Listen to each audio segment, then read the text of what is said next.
Will Black people feel out of place if they move abroad to Panama? They have a huge Afro-Panamanian community in the Yes. city and on the outskirts.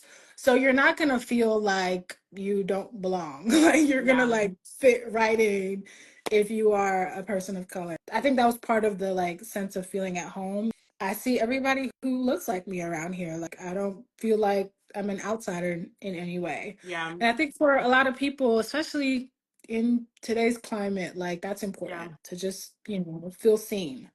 Exactly. And even when Black people ask me about countries that I recommend, one of the things I do bring up about Panama is like, Mhm. if you want to go somewhere and you don't want to feel like you are the minority, you don't want to like stand out in a way that's Mhm. like, oh, like what are they doing there? Right. And that was actually a really big surprise for me. DR was the first country I ever went to where I saw Black people who Mhm. were not like American. And I Okay, remember, yeah. and it's so funny because, and yeah, I mean, and you know what? There's a point in time I would have been like embarrassed to admit this, but I'm like, you know what? This is why I encourage people to travel because in the United Facts. States, unfortunately, so much of us in terms of travel, we Mhm. are ignorant. Like we are Yeah. so ignorant. Yeah. And I remember being in the airport and I remember looking around being like, is she Where these people come from? like I was Yeah. like, are they? And then they would start talking. I'd be like, nope, nope, not American. And the same thing happened with me and my husband when we were in Panama last year. And I feel like some places when you go, even if there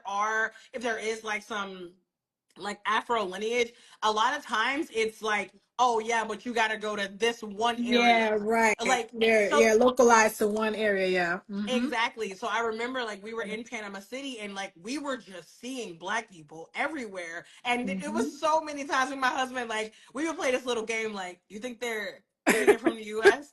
95% of the time, nope, they were No. absolutely not. So I love that you brought that point Yeah. up because like you said, it is an important thing for some people, and especially just, considering a lot of things that Black people have dealt with their entire lives being Mhm. the minority, like the relief of going to a place where people, not only are people not treating you like you're a science experiment, but also you're not worried about your life because of the color of your skin. Right. That's, yeah, that's another like layer of it.